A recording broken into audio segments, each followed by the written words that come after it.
안녕하십니까 여러분, 김영수입니다. 36개 여러분들한테 메시지를 하나하나 차근차근 설명드리고 있습니다. 혼정계의 마지막 개책입니다. 24번째, 즉 전체 36개 가운데 24번째이고요.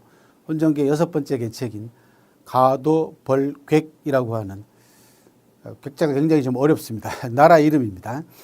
길을 빌려서 객이라고 하는 나라를 정벌하다라고 하는 역사적인 사실에서 나온 유명한 사자성어입니다.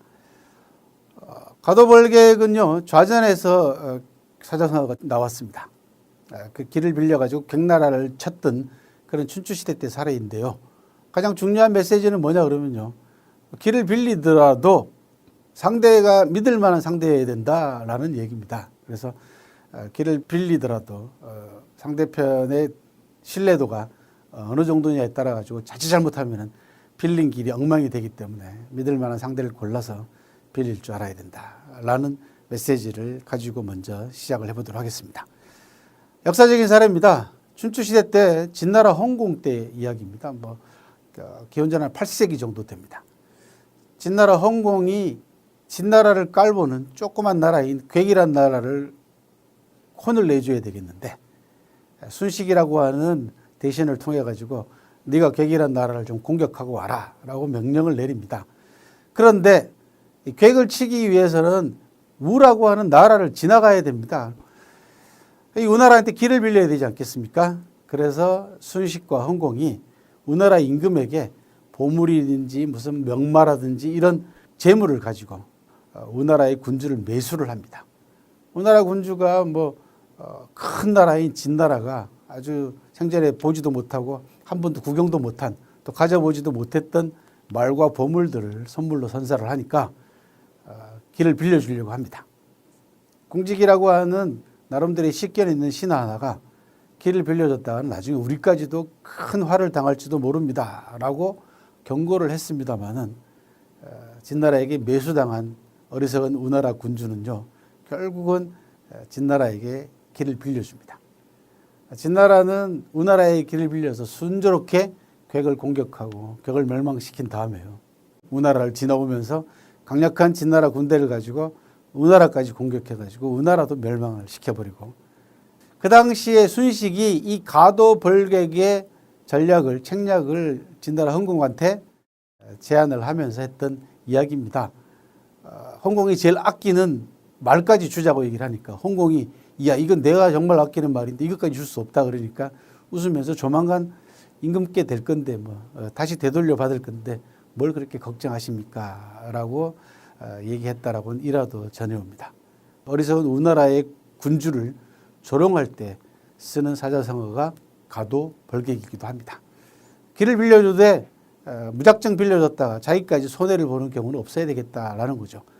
무슨 말씀이냐 그러면 현대 경영 사례에 있어서는요, 길을 빌려주는 사람이 길을 빌린 사람에게 당해서는 안 된다는 얘기가 되겠죠. 그죠? 길을 빌려놓고 다시 이 빌려준 사람을 공격해서 손해를 보게 만드는 것은 상도덕에 어긋납니다. 경영 사례로는 앞에서도 잠깐 여러분들한테 소개해드렸던 홍콩의 유명한 선박왕 포옥강이라고 하는 사람이 가도벌객의 책략을 어떻게 경영에 접목시켰는가라는 부분을 소개해드리도록 하겠습니다. 포옥강이라는 사람은요, 맨손으로 출발해가지고 배를 사들여가지고 석유를 비롯해가지고 물자를 먼 곳까지 운송을 함으로써 운송비를 가지고 자기 사업을 확충시킨 그런 인물입니다. 문제는요, 선박을 사는 비용이 문제가 아니겠습니까? 그죠? 이 선박이 한두 푼 하는 것도 아니고 엄청난 돈을 들여야지 배를 살 수 있기 때문에 자본이 튼튼하지 않았던 포옥강 입장에서는 이 선박을 사들이는 게 가장 큰 관건이었습니다. 더더군다나 포옥강이 세계 경제 전체를 정세를 파악을 해보니까 언젠가는 세계에 큰 불황이 불어닥칠 가능성도 배제할 수 없더라는 거죠. 그래서 포옥강은 경제가 호황임에도 불구하고 선박 수송비를 낮춥니다.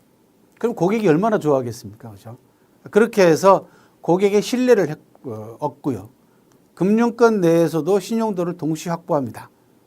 그래서 고객과 더불어서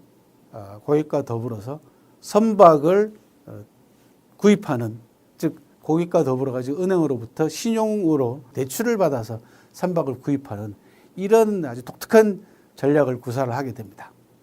은행과 금융권으로부터 길을 빌리는 가도를 포옥강이 성공시키기 위해서 자신의 고객과 또는 자기의 배를 빌려가지고 대리로 운영하는 다른 기업들과 힘을 합쳐가지고 신용을 바탕으로 해가지고 은행으로부터 그에게 대출을 받아서 또 다른 선박을 구입하는 벌객에 성공하는 이런 독특한 경영 방식을 선보여가지고 크게 성공하고 홍콩의 선박 왕이라고 하는 그런 별명까지 얻게 됐습니다.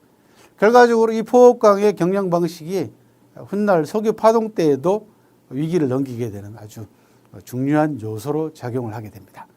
포옥강은 단기 이익을 포기하고 장기적 안목으로 사업을 성공으로 끌 수 있는 사업 계획과 믿음을 가지고 금융권에다가 가도 돈을 대출을 받음으로써 객을 토벌할 수 있는 그런 중요한 요인으로 디딤돌로 딛고 올라섰던 대표적인 사례 가운데 하나였습니다.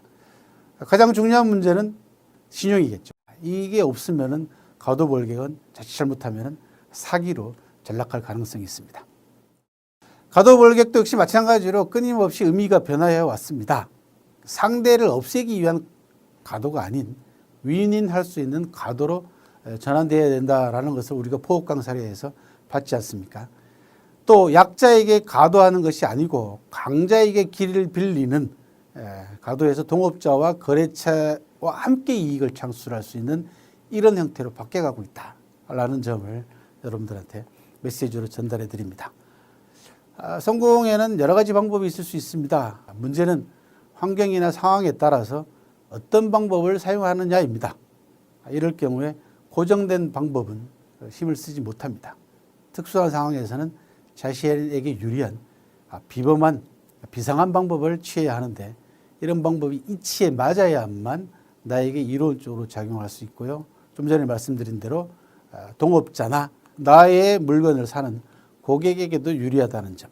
즉 가도 벌객은 이제는 길을 빌려가지고 상대를 멸해버리거나 없애버리거나 상대를 공격하기 위한 전략과 전술이 아니고 윈윈할 수 있는 전략과 전술로 바뀌어졌다라는 점을 명심하시기 바랍니다. 고맙습니다.